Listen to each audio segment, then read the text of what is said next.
G'day listeners and welcome back to another episode of the Keeper League podcast. We're the AFL Fantasy podcast that doesn't talk about the superstars.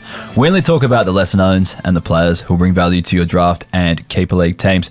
My name's Heff and today I am joined by Aaron Bryans of the ABC Grandstand SA and ABC Commentary Team here in Adelaide. How you going, mate? Good, mate. Good to see you. Showdown week. Yes, very it's a big week to have you on, actually. Yeah. I was just talking to you before the show. Is this a big week for you or is it a bit easier because there's only one game on and there's less media around it? It's a little quieter, to be honest, because you see so much of Adelaide and Port every second week. So a lot of your preparation is game tape for visiting clubs. Yeah.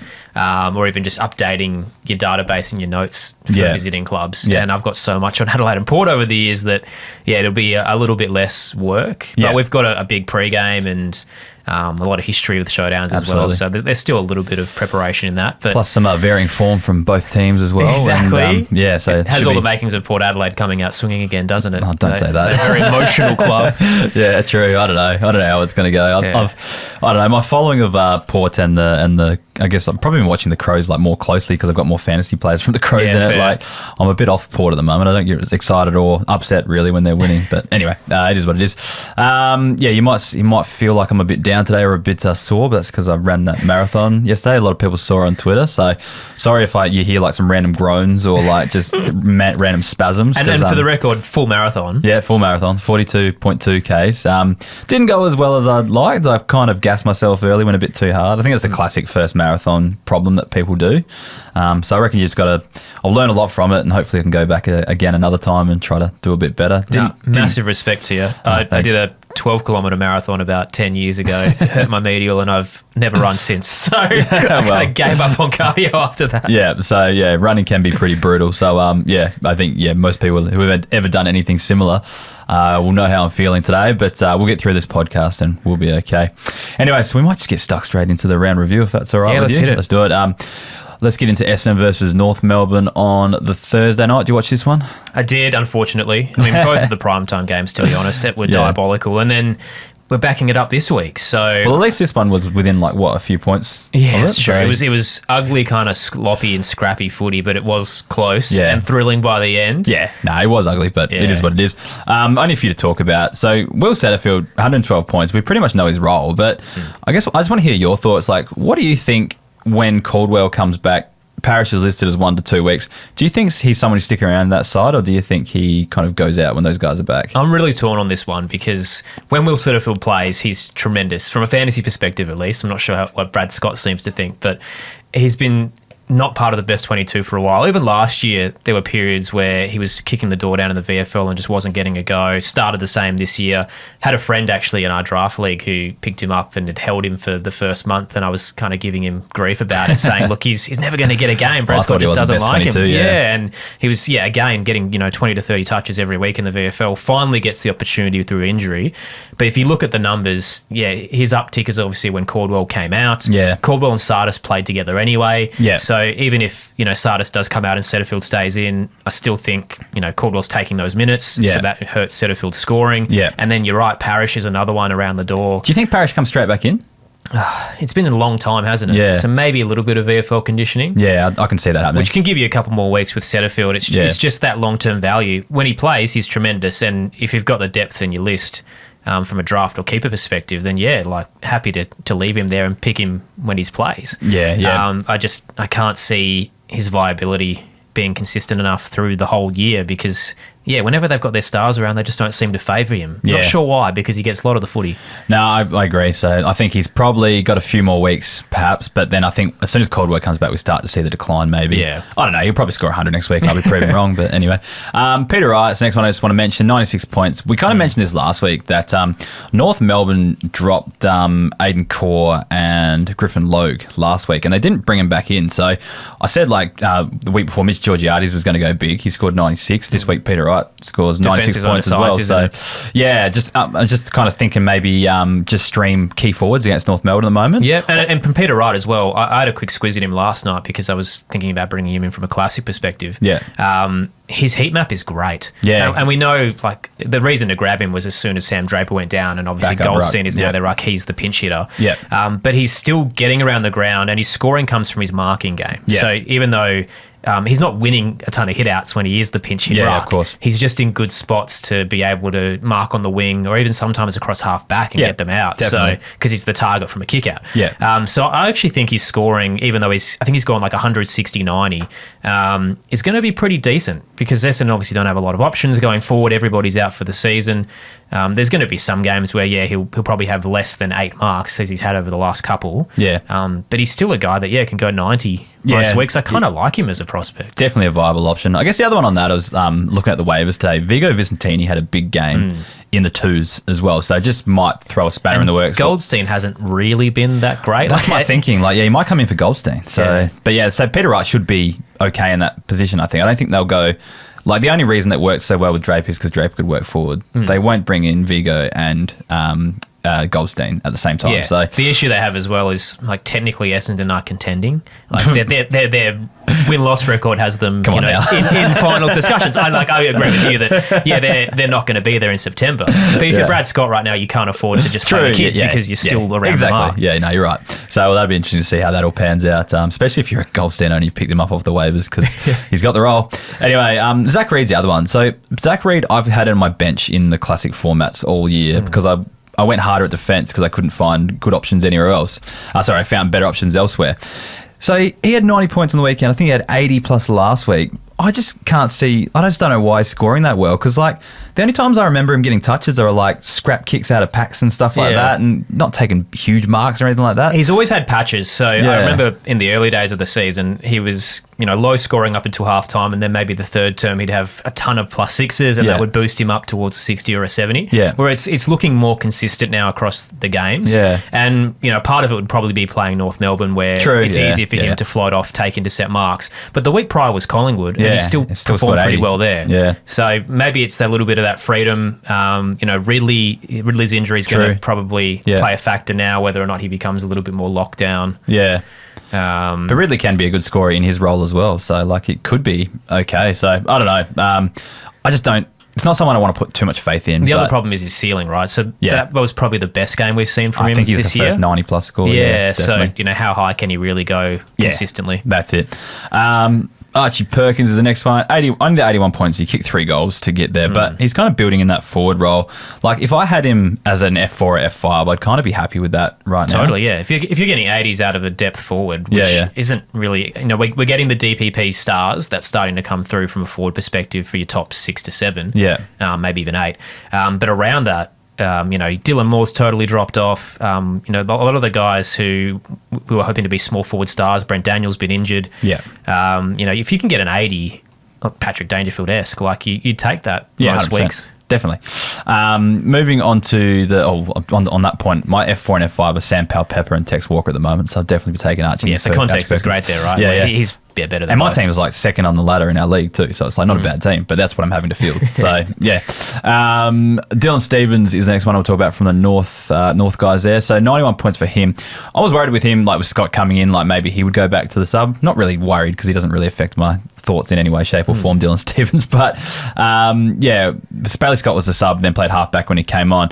So Dylan Stevens actually been scoring okay in this role. I think he had a low one. I think he had a good one in the Barossa for gather round, then had a couple low ones, and then he come back on. But he's probably not someone I'm targeting, but he's outperformed what I thought he would this season. Anyway. I get so frustrated by Dylan Stevens. Yeah. This is when you look at the way he plays, I can kind of say, you can see why Sydney decided to move him on. He's a very early first round pick, but his disposals are not damaging. And you're right, he's getting a lot of it. Yeah. But the way that he's played and, the franticness that Alistair Clarkson is displaying right now and how frustrated he is, I wouldn't be surprised if he finds his way out of the team. Yeah, I know he's still getting 20 touches, but... It's guys like him's always a scapegoat. Yeah, he's not doing anything with them. Yeah. I wouldn't be surprised if, even though he's scored well, he might not be there in a few weeks' time. Definitely. The other one that kind of caught my eye was Riley Hardiman. He had 71 points. Watch him the week before at Adelaide Oval. You would have been there as well for the Port North Melbourne game.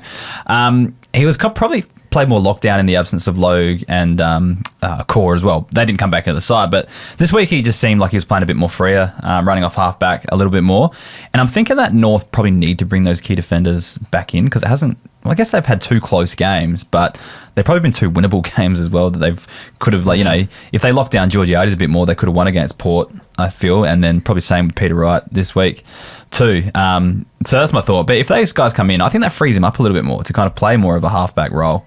Or just like at least a rebounding defender. So I don't know. Any thoughts on Hardiman? Brisbane Lions this week. Oh, so geez. you know, a lot of those, smaller forwards. They've got plenty of them, don't they? So you're right. Need him to do more lockdown if he plays on a Charlie Cameron or. But I'm thinking more long term. Like he just showed a few glimpses, you know. So nothing. I'd be willing to kind of. I wouldn't be going using a waiver wire pick on him or anything like that just yet. If you've got like a mid-season draft and there's not a lot of depth and you're looking at options, I don't mind his future potential because he has slotted in pretty well into North's best 23. Yeah.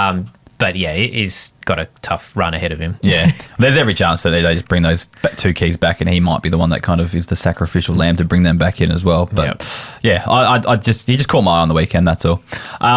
St Kilda versus Fremantle, another Friday blockbuster. Cooper Sharman had 106 points from 4 goals. I wouldn't be counting on that too much. Hugo Garcia responded pretty well after being dropped. He scored 86 points.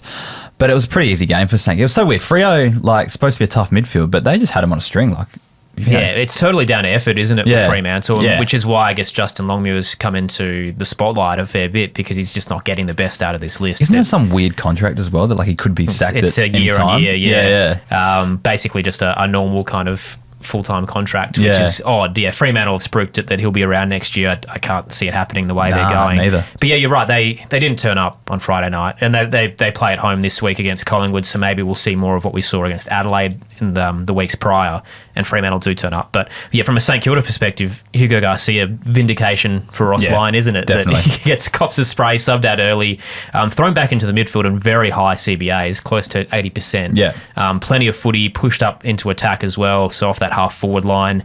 The Saints were very good at locking it in as well, so a lot of their midfielders were finding the ball on the half-forward flanks, and Hugo Garcia was one of those. Probably the only flag is Hugh Boxall. He had a great debut, and I'd probably be picking him over Garcia if you had to put a squeeze on that midfield. Yeah, especially in keeper leagues long term. Like, he was a guy that I absolutely loved as a junior. Like, he made my top 15 that I did at the start of the year. He had 9 CBAs and spent some time out on the wing as well, so he was in and around the midfield as well. But yeah, and the great thing about him is like absolutely carved up the VFL, kind of like picked himself like over the last few weeks as a first year player. So tackling machine, and he's got a good way of positioning himself where he isn't first to the footy, but he's also not Andrew Gaff Seagull where he's like 2 metres away from the pack. He's close enough that he can dive on and tackle whoever gets there first, but he can also get the out footy and then kick it away. So I really like this kid. And the other one to watch around the Hugo Garcia stuff is Ross is still spinning the Magnus. Yeah. So Jack Sinclair went a little bit forward, ended up down back, didn't get any CBAs on the weekend. Nasai Wanganeen-Miller gets thrown in when they need a bit of pace. So they've got options. And I think Philippou back this weekend. Yeah, so they're still kind of looking for what their best midfield mix is. And Hugo Garcia probably ends up the scapegoat if Ross had to move someone out because, at times his defensive efforts haven't been great. Yeah, that's a fair point. So probably don't be too confident with really any of those midfielders. Anything could happen at St Kilda. They could put up a really poor performance and they could be all out. But Hugh Boxall, like, for the future, like, I don't think there's too much doubt that one day he'll be a good player. If not, if he's not averaging 70 this year, I'd be surprised. He's going to get the sub vest probably a couple of times. But when he gets full minutes, he's great. Yeah, definitely. Onto the Freo side of things. Matthew Johnson had 95 points. I think that's back-to-back good scores for him as well. Hayden Young out. Was that hamstring again? Yeah, and it sounds like it's at least 4 to 6, which is a massive blow to the Dockers because he's been huge in their midfield mix. And the Matthew Johnson one reminds me of Dylan Stevens, where a couple of weeks ago he had a really big game, and I said to a friend who was a Dockers supporter, like, they've got to drop him. And he had like 20-something that day, but he turns it over so much, and I think he's lucky here that Hayden Young has been injured because they're just going to have to keep going with him. But I don't think he's delivering as much as he should when he gets the footy. You can see why they don't like to use him inside as much as they do, because he does kind of butcher it a little bit. Yeah, great runner, good positioning, finds the footy, just doesn't do a lot with it. Yeah. And then the other one's Corey Wagner. He had 16 tackles to score 94 points. I think I will be counting on that every week, but it helps when the Saints are piling on inside 50s and he's around the footy a lot. But I think in the games that he's actually started where he hasn't been sub or didn't get injured, he's actually been a pretty good scorer. So I remember you brought him up last year, and I was kind of like, I don't really know a lot about about this guy at that stage, and he'd been scoring all right. Yeah, definitely. But Fremantle sucked in general in this game, so there wasn't really much to talk about. Understatement. Yeah. The Western Bulldogs versus Port Adelaide. Port Adelaide sucked in this game. Good Lord. Aaron Norton had 95 points. Like, it was just 3 goals, like just absolute shellacking. With Darcy out, he was the one I was thinking that might go lift a level anyway. Didn't really do it last week, but it kind of came on this week.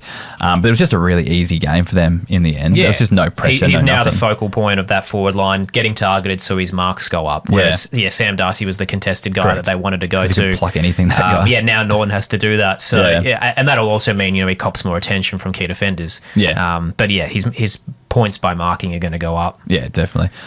James Harms is the next guy on the list. He had 89 points just playing on the wing this week. Because I think he kicked 4 goals the week before. Just gets a few tackles, gets forward, kicks goals. He's almost rebranded himself as the everyman. He definitely is. In a Luke Beveridge coach side where players kind of need to be versatile because you can be thrown in any role. He's should have been the first guy out of this team heading into this year because he is older, isn't as prolific as he used to be, but continues to find ways to reinvent himself and impact. So, I can't see kind of James Harms falling out of this side anytime soon because he could even be a sub if they needed. And I think he's listed as a forward in fantasy, so that's going to be super handy. Joel Frazier, I think we have to officially make him too good for the podcast. 380 plus scores. Which is wild because a month ago he looked in the bin. Yeah, well, first game great. And then quiet for 3 weeks. And I think it was just adjusting to the role. He's been better since Bond's come back, really, which has been strange. Maybe I think it's when he's not in the midfield, he seems to be scoring a lot better. But I don't know. But maybe it's just he shuffles down the pecking order a bit, gets less attention. I don't really know. But we're going to make him too good for the podcast, which is a pretty good story for a guy who was labelled the biggest reach of our draft by my league mates. But anyway, Jordan Sweet on the Port Adelaide side of things. Like, he was the only one who's a good scorer, but he got absolutely towed up by English. Yeah. So Sweet's been really good from a hit-out perspective. I think he leads the league in hit-outs. When we had him on here on the show, his thing was, I play Supercoach because my hit-outs to advantage count. He's great with that. And that's what you kind of want with Port Adelaide anyway, because he can service Butters and Horn Francis. But his disposal count is very low. And that he's not that modern ruckman of your English, your Gawn, your De Konings, Hujeris, who can win clearance themselves. He just feeds it. So that it restricts his fantasy perspective because all he offers is hit-outs, really. The thing is, regarding him, for the first maybe 5-6 weeks, he was the hardest ruck to play against. And in the last few weeks, he's had Grundy go 100 plus, Cherry go 100 plus. Now he's had English go massive on him. So maybe he's not the kind of ruck restrictor. Is it Rob season? Maybe.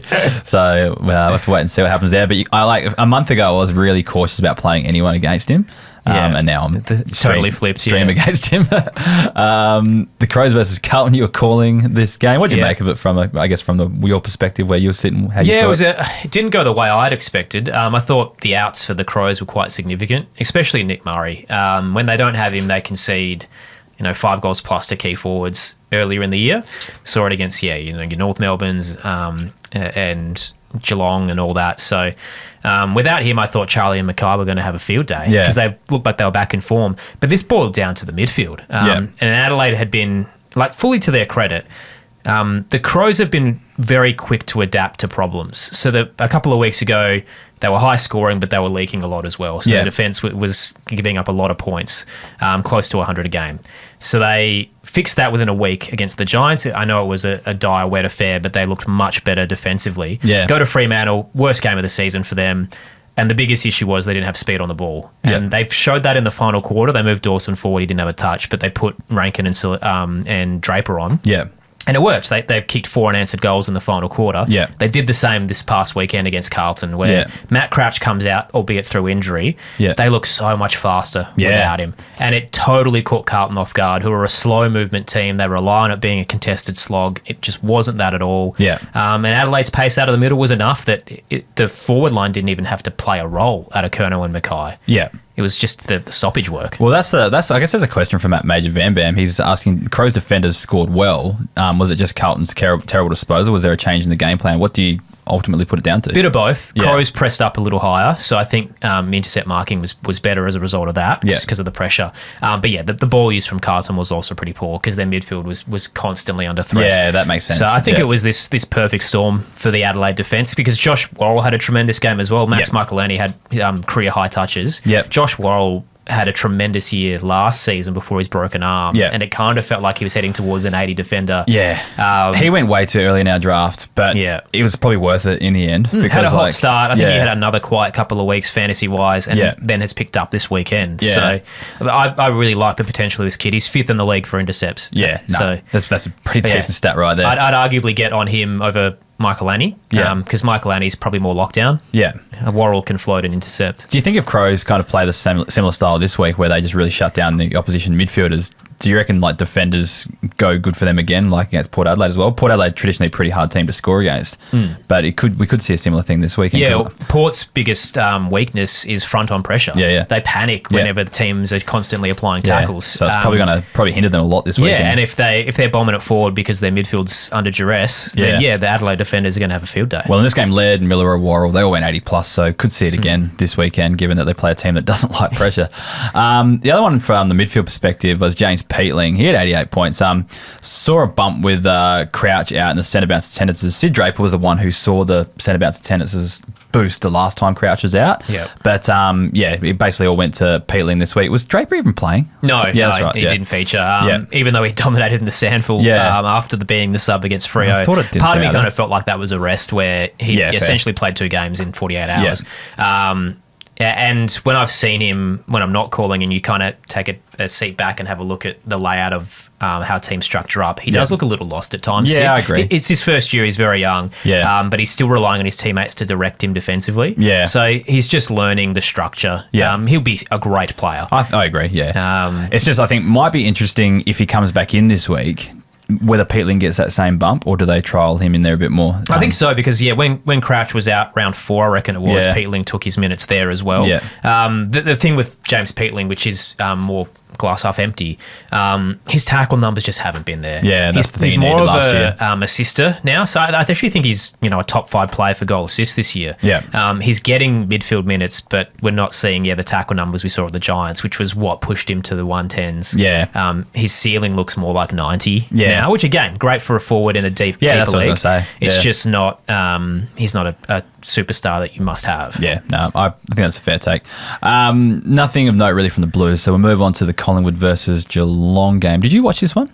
I did. Oh, good, because I was watching the blockbuster with West Coast versus Melbourne. I was flipping between the two because at one point the West Coast game was close and the Collingwood one wasn't, and then it totally changed. I had more fantasy players in the other game, so I was watching that one. But let's talk about this one. Scott Pendlebury had 120 points, wound back the clock. I think he's just one to target for defenders, given that he's retirement's imminent. Like it doesn't matter how good he's going; you can only play for so long. Father time will hit you at some stage. But his midfield minutes haven't gone down. Yeah, that's it. I thought he'd be like. I picked him up thinking he would be. They always say like they're going to shift him to halfback one day and just play that kind of quarterback role. He did it for a while last year. And that's why I picked him up this year. But like I have not been disappointed. I got him so late as well, like 3rd to last round or something like that. And I've been so happy with him. I'm playing on the midfield each week, on field each week. He's been amazing. And this is like going all the way back to the last time I was on this podcast when we talked about the Collingwood B grade midfield. Yeah, that's My goodness, they're probably one of the better midfields in the league. Jeez, that video got a lot of views as well. And fair enough. It's so easy round 1 to overreact, right? We try to look ahead on a very small sample size. And heading in, you go, Collingwood's midfield was the oldest in the league. At one point this year, they played the oldest side ever. And you go, they shouldn't be beating Rosie, Horne-Francis and Butters. But now we've got a greater sample size. You can see that structurally it works. And it's almost the maturity where, your side bottoms and your Pendleburys have totally flipped that perception of veteran players, which used to be they're too slow and they can't damage. Now it's, they actually have composure in what is a frenetic and high-pressure game. And they've been awesome. See, Pendlebury's part of that. Side bottom's part of that. They don't have to worry about injecting speed on the ball. Because they're just so clean. Yeah, no, I agree. So if Pendlebury's probably, and side bottom as well, like you can get those guys cheaper in keeper leagues, because they're going to retire in the next few years. It's a 1 year. If you're a flag pusher, get on. And them. if they're entertainment in the bottom, still high. Yeah, exactly. Braden Maynard is the next one. He had 91 points. Can score in this role from time to time. I just wouldn't count on it week to week. He's a bit too defensive. Kind of like Lipinski, 81 points. He just pops up from on the wing. Like wingers have 80 plus scores every few weeks, but they're not really really reliable. But because he's got the forward status, it makes him a little bit more valuable. And the other one from Collingwood is Brody Myercheck, had the 4 goals from 81 points. I think we're just tipping the cap there. The one I'm most interested in from the Geelong side of things is Mitch Duncan. So he has 79 points. He's a similar vein to Pendlebury, like, you know, and Sidebottom. You're going to be able to get these guys a little bit cheaper in trades if you're a contending team. I guess the biggest issue is with him. Can he maintain his spot in the side? And does he have the ceiling he used to have? He's going to be the sub at some point. News out of today was that I think Lawson Humphries has suffered a concussion. Ooh, okay. So that will at least mean that Mitch will stay in this side for maybe one more week in that defensive role. But yeah, the 79, probably you were kind of maybe hoping somewhere closer to 90 to show us the Mitch Duncan of old to get on board. That being said, again, deep leagues, why not with a Mitch Duncan? Because he's got that defensive role. As I mentioned, the Humphries injury means he's probably around for at least a couple of weeks. And maybe we see more of that ceiling as he pushes up towards that. If he's available on waiver wires, I think he was still very highly owned on keeper, but if he is available on waiver wires, he's probably worth targeting just as someone you can chuck in defence and he'll get you probably a 70 plus most weeks when he plays. Onto the West Coast versus Melbourne blockbuster. Ryan Marriage is the first one. He's probably too good for the podcast now. He's picked up in every league. He's just... in that role, it's just hard for him not to score at least a 70, right? Yeah, I was going to say, I'm just going to pull up the stats very quickly here because I guarantee more than 50% of his score was kickouts, right? It'd be a lot, yeah. He's only had 6 kickouts on the week, so that's not too bad. He pushed towards 100. Because, the weeks prior I'd been watching him. He played against Carlton during gather round, and I called that. He didn't do anything but kick out. That was the only way he got his points. But, he seems to be pretty happy in that defensive role. Which is, he's a mid-forward right now. That's going to change next year. People who drafted him in leagues just would not have ever expected that to happen. It was picked up like one of the last picks. It's a totally new role. But, it's been consistent 70s and it's now pushed towards 100. Which is awesome, and this was a closer game for a large majority of it. There's going to be weeks where the Eagles get blown out, and he'll get a lot more points just from taking the ball through into play. Yeah, definitely. So I don't know, he's probably too good for the podcast for now. We'll stop talking about him. A guy I think will be too good for the podcast in the future is Elijah Hewitt. He's just had those few moments and glimpses of brilliance this year, like 81 points in this week, 3 goals, plays that mid forward role. I just think when some of these players were just waiting for West Coast to come good before they can start scoring in fantasy. And there's a couple of them that look like they were and they've been sent back to the twos, like Clay Hall and Tom Gross. I love them. I don't know why they're not getting games. I think Clay Hall was best on ground for West Coast and Elijah was another, started kind of slow through the year, found his way out of the side. And now that he's back in, his midfield minutes are through the roof, like way better than we've ever seen. So they've got a lot of options there. It's just, nailing down, I guess, what the future midfield's going to look like. And he's probably going to be have forward status for probably the next season at least as well. So if he can have a breakout next year, it could be a really good own to have. Unfortunately, we said the same at the start of this year, I guess. And true. We're kind of in this awkward spot now. Well, hopefully finally does it. There's been a few that have. Brady Hoff was the most wavered player during the week because he had that move to the midfield last week and scored 80 plus.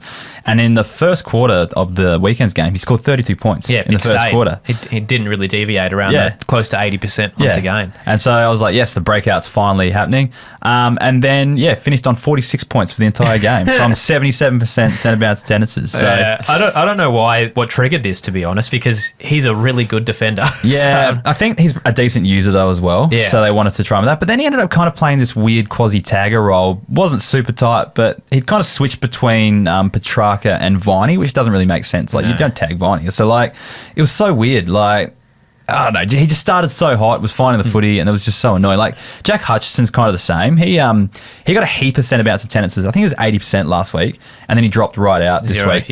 But still scored 47 in the first half, and then Minnie's 19 clearly seconds, spinning the magnets to try and figure out who goes where. Exactly. But the Brady Hoff one, and you mentioned it, elite kick out of defence. You can't really lose those guys because it's so hard to break out of defensive walls when teams lock it in. But he just can't find the footy himself. He can't really find the footy himself anywhere. So I don't know. Maybe just needs to work on that to his game. But maybe the midfield kind of experiment may be over. A bit of a tease there, unfortunately, for those who picked him up. I drafted him, got really excited. But anyway, onto the Melbourne side of things. Cade Chandler has 124 points. So he's dominated the last 2 weeks. 2 big 100 scores, I think it was.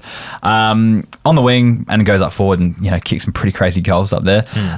He's had Richmond and West Coast the last 2 weeks though. So do you think this is something we can kind of, is he turned a corner, or has it just been 2 easy opponents and he'll come back to earth He's got Hawthorn this week. Yeah, the one I'm looking at is Xavier Lindsay, where he kind of went down as Chandler's gone up. Yeah. And they both like that outside wing role, pushing up and hitting the scoreboard as well. So, I mean, it's worked for them the last couple of weeks. You don't want to change a good thing when you're Melbourne and you're struggling for wins. Yeah. But also Xavier Lindsay's so prolific. Yeah.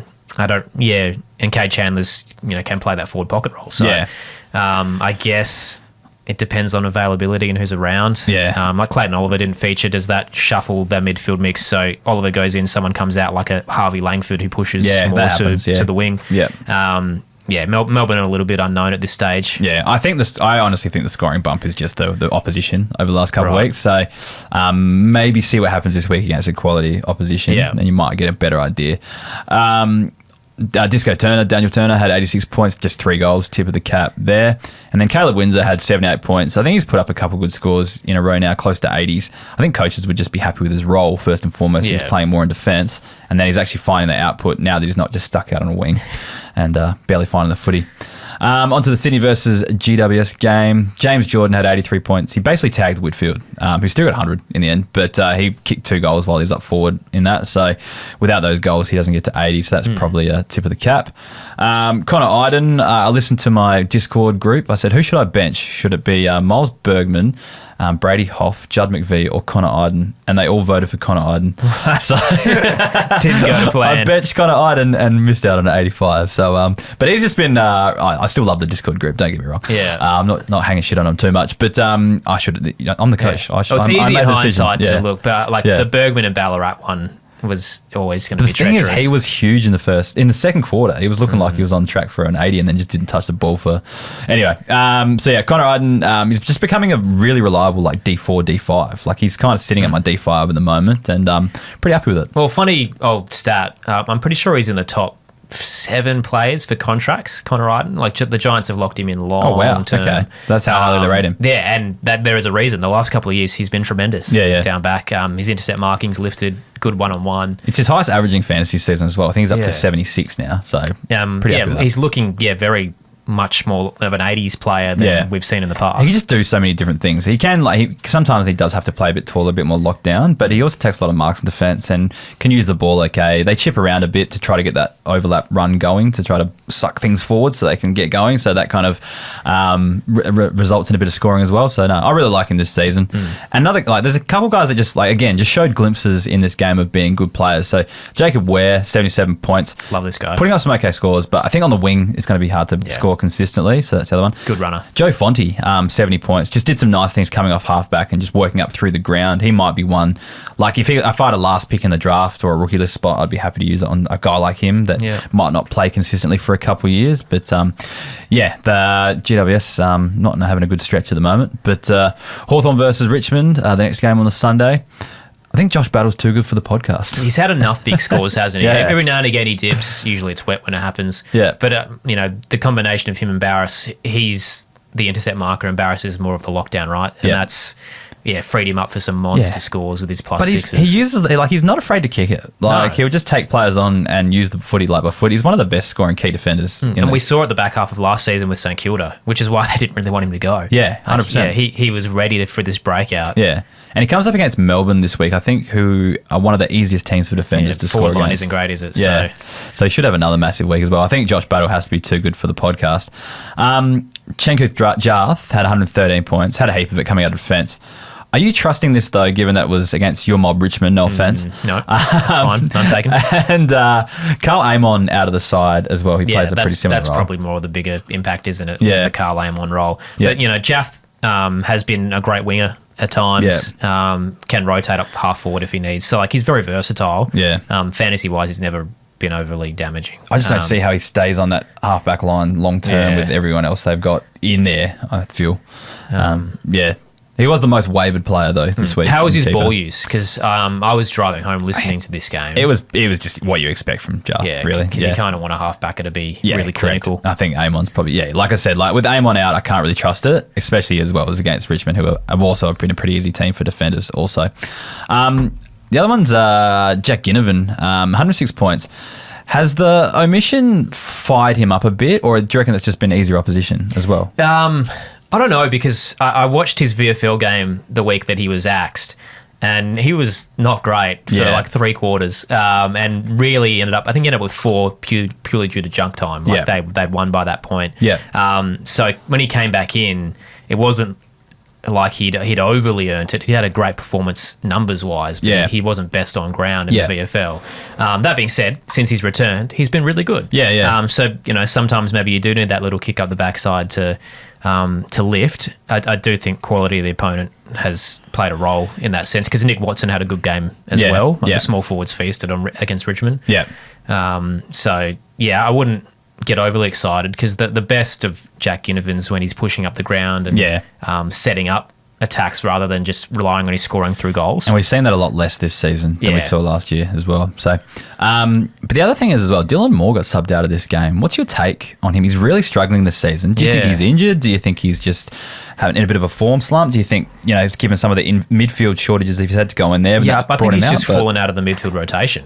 Because they've got so many young stars that to utilise. And like Henry Huswaite's the latest of that. And I know the Hawks have had some injuries. But there's just this plethora now of young stars. Cam McKenzie coming through. He's now out for a little bit.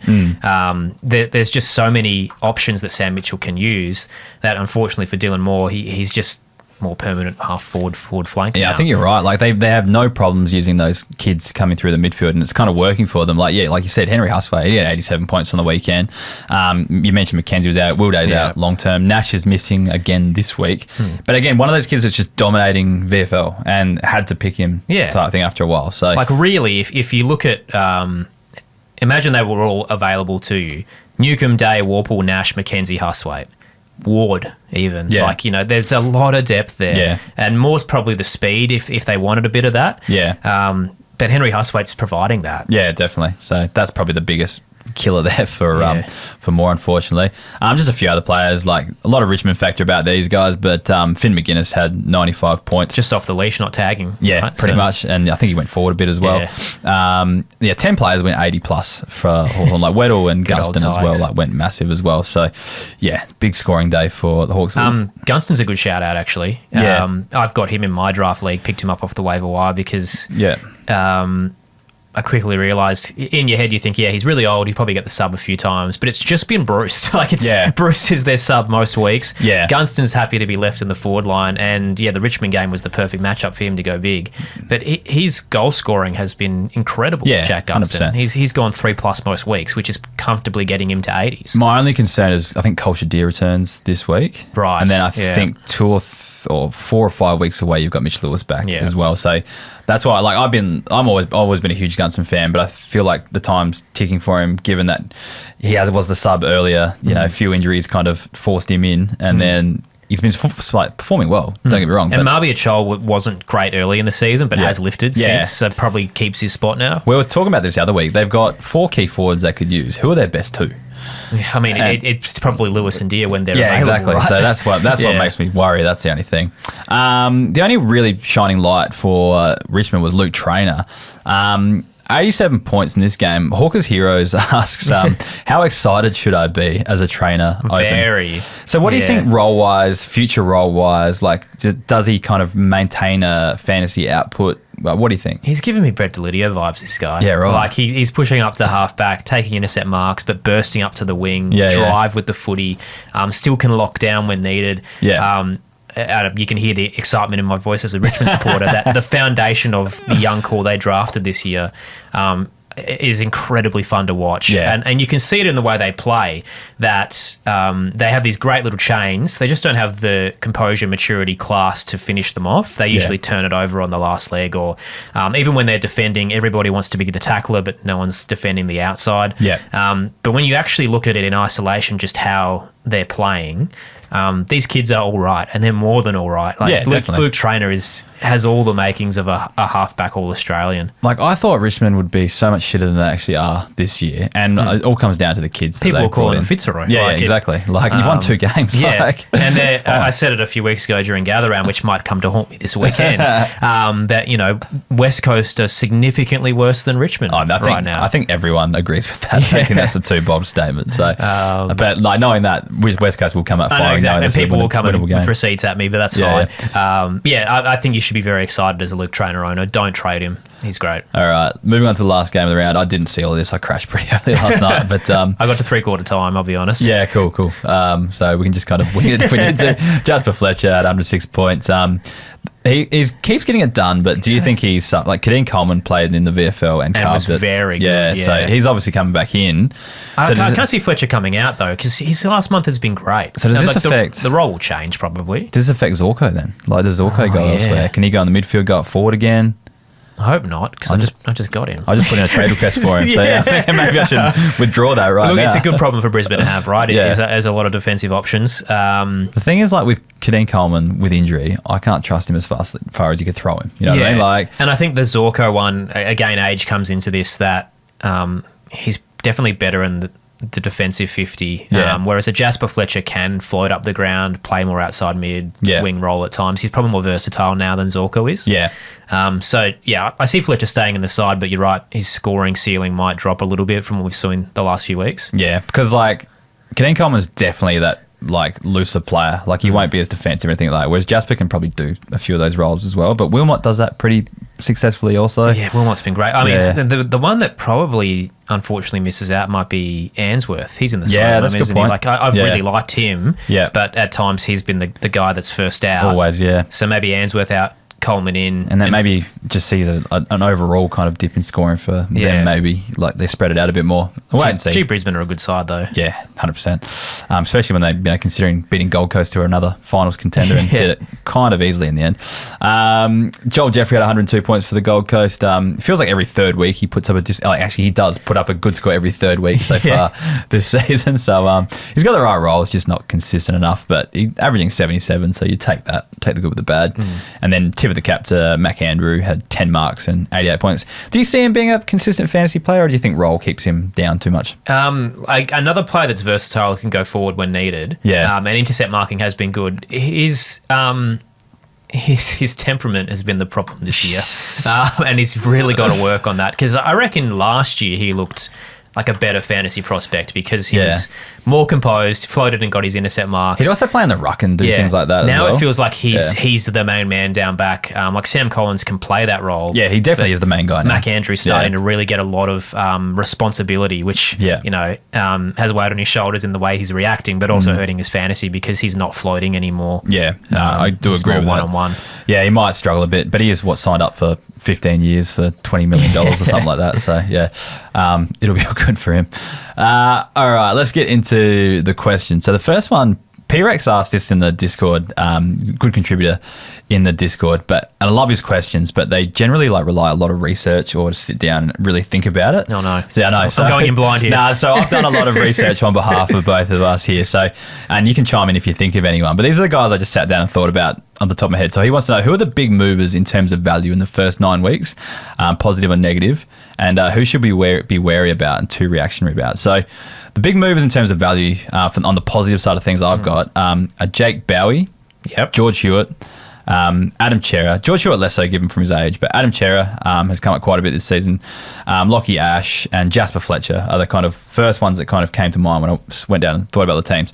The guys on the negative side, Sam Flanders, given that he's playing like a forward role. He's going to need a trade. He's going to need to go back to he's the way not getting he the was. midfield. He's not getting a halfback. Yeah, Hardwick doesn't really like him in the role he used to demolish him. Well, no one really likes him because they like Stewie Jew didn't really have that big patch where he didn't play him as well. So it's a bit weird. Dylan Moore, obviously, we've talked about that a little bit. Tim Kelly has just gone so far backwards, it's not funny. These are guys that you probably needed to trade last year, like DeGoey, Tom Stewart. Like, you needed to get rid of them last year. They've just got no value anymore. Dylan Moore, I still think you don't be too reactionary with him. Like, class player, all Australian last year. Like, surely he bounces back. But the other guys, like Flanders, you're going to need to trade. The guys I'm thinking about, reactionary guys like Hewitt and Chera. Maybe just think about like what life's going to look like next year, like especially with Jagger coming into the side and stuff like that. I think Chera will be fine, but Hewitt might see a bit of a. I think the only reason Hewitt's going so well is because Jagger didn't come into the side this year. And also no Matty Kennedy. I think that hurt him a fair bit last year because it was one or the other who had a big score. Rowan Marshall, I think you just need to stick with, even though he is 30 plus. Like the rucks that score like him don't grow on trees. He had the knee injury at the start of the season. That's obviously hampered him, I think. Don't be too reactionary with Colby McKercher. I was literally about to say Colby is probably the one that's fallen a fair bit just because the role changed. He's now more forward. Yep, correct. And it's a second-year player as well. That always happens. And Brent Daniels has dropped off a heap, but 2 of his scores I think have been injury affected. And he got subbed out as well. Yes, so like, he's barely featured this year. Don't stress about that one either, because I think once he regains fitness, he's got an abdomen injury. Like, how does that happen? Like, anyway. Too many crunches. Yeah, maybe. Loves to sit up. Any you want to add? Yeah, I reckon Faller's like a Harry Perryman. I think we had really high hopes for Harry Perryman, and just he kind of never was there, but like, yeah, in terms of where we wanted him to be this year, like he's lost all value, hasn't he? And another one that I don't even know if this is maybe a faller or reactionary. I thought Bailey Humphrey would be better this year because he's constantly around the ball. Yeah. And we saw it a little bit last night with the Q Clash. He's just so handball happy, doesn't get marks. Yeah. So he's getting 20 plus touches, but he's never breaking 70. He only scores when he kicks goals. Yeah. Like he'll have a game where he kicks 4 goals and that's when he puts up 100 plus. I had really high hopes for this guy just because he saw the role in preseason and thought, midfield minutes usually translates to a score. So would you be trading him or would you be waiting like on him? I think if you trade him, the value isn't there to get anything. Yeah. But maybe he's one, the other way to look at, maybe bring him in for cheap because Dimmer does like him and he's around that midfield mix.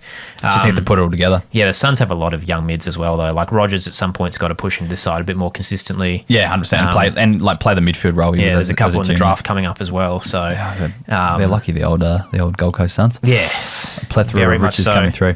At Miller time, wants to know, is Charlie Cameron worth playing on field again now? Was it just a one-off tip of the cap game? I know he hasn't been scoring. Has he been injured? Like, what's been going on with Charlie Cameron? I think it was just the lack of Mackay. He got a lot of defensive pressure as the focal point. And he's pushing more up the ground the last couple of weeks. Yeah. So getting more marks on the wing because they have the ability, him and Mackay. Oh, no, we're talking Charlie Cameron, not Kerno. Sorry. I thought you said Charlie Kerno. No, Charlie Cameron. You can tell we didn't watch the game last night. So what was the question? Is Charlie Cameron worth playing again? Yeah, he's had a good run. Yeah. And North Melbourne this weekend, why not? Yeah, true. Yeah, that's a good point. Yeah, he had a really slow start, didn't he? Yeah. Totally disappeared. Yeah.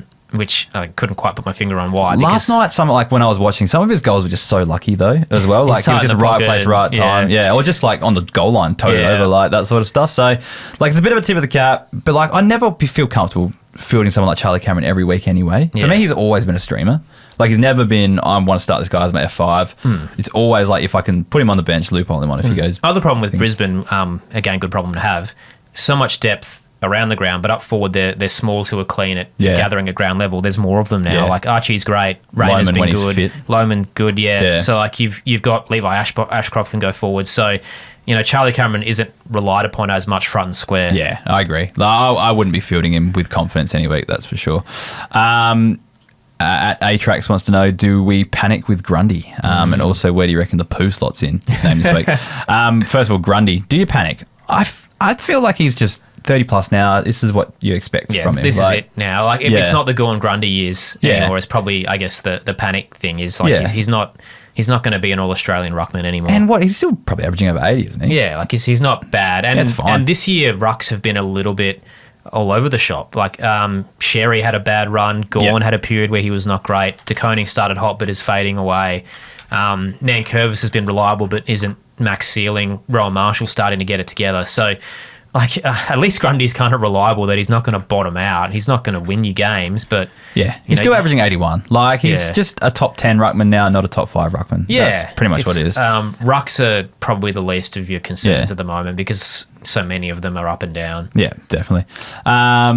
You could field a lot worse, that's for sure. And the poo, I reckon. Yeah, the poo, that's right. I reckon straight in, right? Does he go midfield or does he go forward? Like, do they probably he and Garcia just rotate, right? Yeah, that's fair. Yeah, I like that. That's probably the best way to ease him in. I think that's what I'd do if I was Ross. He probably ends up maybe as the sub this week just to get a crack. Yeah. Did Sandringham play like they had the bye, but did they play a practice match against Tasmania or something like that? A scratch match? Maybe. I think someone told me about that because there was a player that could serve a suspension on the back of, got allowed to serve a suspension or something. But I'm not sure if that was a Twitter troll as well, because everyone's kind of coming down a little I know at the moment as they well. definitely reduced the suspension of Taru. That's the one, Alex Taru. Whether or not it was because he played in that practice game. Yeah, that was part of one of the things. So I wasn't sure if that was real or not. The Pooh's missed a lot of footy, so ease him in. But when he, last year he was so good in the middle that that'll be where he ends up. Yep. Anyway, we talked about this one already. Huge ass, nice name. Do you think Jasper Fletcher keeps his halfback role? We kind of established he does, but it may affect all of their scoring. Probably Answorth is the one that we thought might come out from that one. The draft. What was the hardest part about the marathon? Will you run one again? Oh, definitely pacing myself, I reckon, and just like not expecting the wall to come as quickly. Like I said, I've run half marathons with like good times, like 5 minute kilometers and stuff like that before. But you kind of don't run long enough to hit that wall, and you feel like you can't train for it. It just kind of comes, and it probably only hit me twice in training, and I had like good excuses for them. Whether it's like nutrition probably wasn't good going into it, or I hadn't slept well. Like everything, like the start of this race felt good. I felt well prepared. I pushed myself probably a little bit harder than I could, but still nowhere near as fast as my half marathon times, because you feel like, add 20 seconds on per kilometre, add 30 seconds on per kilometre is fine. But yeah, just absolutely hit a wall at about 20 Ks. Did you find the rhythm that you would plan to run at stayed that way? Because I remember the last time I ran one, like you're surrounded by people and you end up just trying to go with them, and it totally throws you out of whack. That was probably what happened, but it was more so I thought I could do it at that pace as well. Like I was like, I've run faster than this, shorter distance obviously, keep up with them. Yeah, I'd be fine, but it was still faster than what I trained at. But again, I think the other thing as well, like previous races I've done, I have run faster than I've trained at and been fine. Like, because on the day, you've done all the work. You're not as sore because you've tapered. Like, natural you feel adrenaline. good. Yeah, and that adrenaline, stuff like that. And so I kind of felt like maybe I could add an extra 10 seconds on per kilometre. But again, 21 Ks is very different to 42 Ks. And that's probably the issue. So that's probably just the hardest part, was pacing yourself. And I think I'm going to run one again. Start calling you Cane Corns. Where are you going? Couple of hot takes here and there. I just want, become a shock jock. That's pretty much what we're already doing anyway. But yeah, no, I think I'm going to run. I just want to, I wanted to break 4 hours, didn't do it. I want to break 4 hours. So let's do it again. Massive respect to you. Like, they're so hard. They are so hard. I couldn't imagine running that long. I can barely move today. But anyways, we might wrap it up. So we'll give you a bit of a plug. Make sure listen to you on the ABC Grandstand if you're in SA, and then you're on the commentary whenever there's a SA game. Yeah, we've got the showdown tonight. I think I'm off to Sydney in a couple of weeks for the Swans and the Crows, if you're living out that way. But every game's available on the ABC Listen app, regardless of where you are. Yeah. Saturday night's a funny one because we've got the showdown alongside Gold Coast and the Dogs in Darwin. Are you the national game on the? No, what the hell? Because whenever there's a Victorian side, it's usually that. Yeah. But it's a weird one. Like Gold Coast and the Dogs is probably the bigger game, just in terms of you got two finals contenders. True, but it's in Darwin, so I'm kind of like kills the atmosphere. You might get to half time and go, "Gee, this isn't a great game of footy." I just feel like the showdown is the biggest rivalry in the game. This is on the AFL. Like, stop putting it head to head with decent games. Yeah, they always do that. Either make it standalone or put it next to like a North Melbourne game. They put it on a Friday once and then put us back to back with another game. It's an incredible rivalry, and every game always seems to deliver. Yeah. Somehow more than like a Western Derby. Yeah, I can't. I've never been to a Western Derby, but Derby's always a very blowouts. Yeah. They're usually a lot of one-sided games. I get these are always games where you're on the edge of your seat type thing. I've opted. I took my son to the last one. There was the one where the Rankin hit. Yeah, Rankin hit. The crowd got real feral. Well, this is a Port home game. Yeah, no, that last one was a Port home game. But Houston not playing. I just feeling I might just leave my son home this week, just in case, because I just forgot how hostile they actually get when you're at the game. So hey, should give a shout out as well if anyone's kind of wondering how the teams might look. Yeah. Hinge back from suspension, Sin back from his concussion. Yeah. Keep an eye on Jack Whitlock. Yeah, had a big game in the twos. He's been smashing it in the sandful, and Ollie Lord hasn't been that great. Yeah. So maybe do they pull the trigger and put a debutant in for the showdown? The other one's the Rat. Had a big game. Yeah. They might even just try to find something funny and bring an ex-Crow. I know that everyone jokes around the state in South Australia about Rory Atkins, but Yeah. he's been really good this year. I know. Like he's done everything he possibly can to get picked. Same at Gold Coast though. He was always carving up the two. So, but anyway, we might leave it there. Get around us on @Keeper League Pod on all the socials. If you wish to support the podcast, please sign up as a member. And thanks Aaron for coming on this week and helping us out.